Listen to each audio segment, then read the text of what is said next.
Good morning, good afternoon, good evening, Capital City Baptist Church. Just wanted to share with you just a few thoughts from God's Word. I'm reading from Psalms 103, verses 1 and 2, and it says like this: Bless the Lord, my soul, and all that is within me. Bless his holy name. Bless the Lord, my soul, and do not forget any of his benefits. Now, it has been said that people remember more bad memories than good ones. And we also tend to remember more what someone has not done for us than the things done for us. Throughout the centuries, Israel had a very difficult time remembering God's blessings.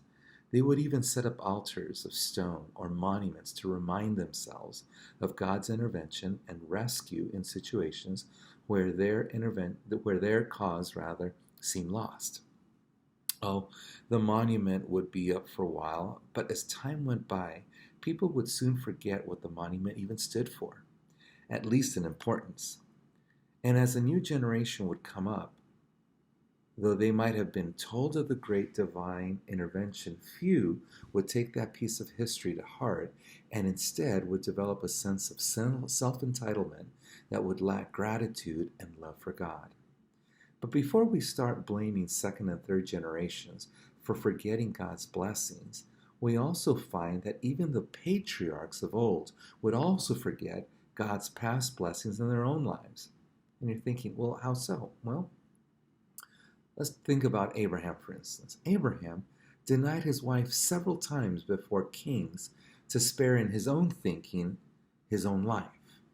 He made himself detestable to rulers because of his lying to them instead of trusting in God to keep him and his family safe. What about his nephew Lot?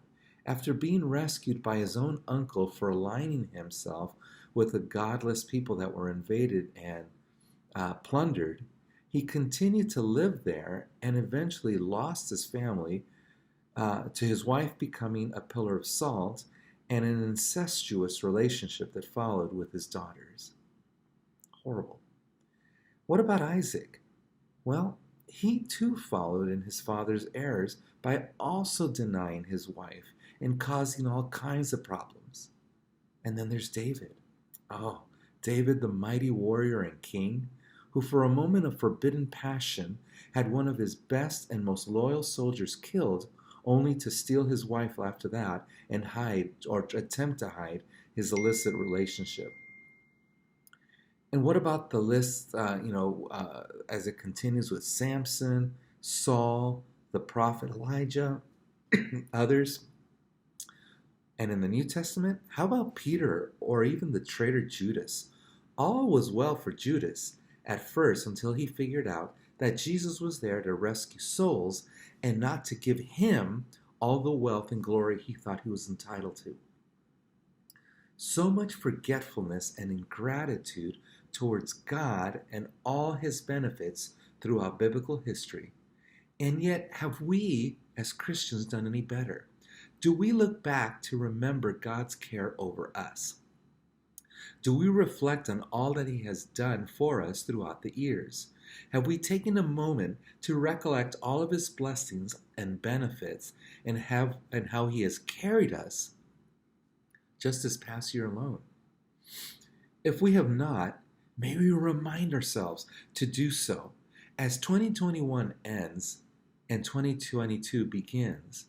Let us be challenged to remember all of his blessings and love him above all else. Let's bless his holy name in all that we do, and in all things acknowledge him. Brothers and sisters, I wish you the best always. May God bless you, and Happy New Year.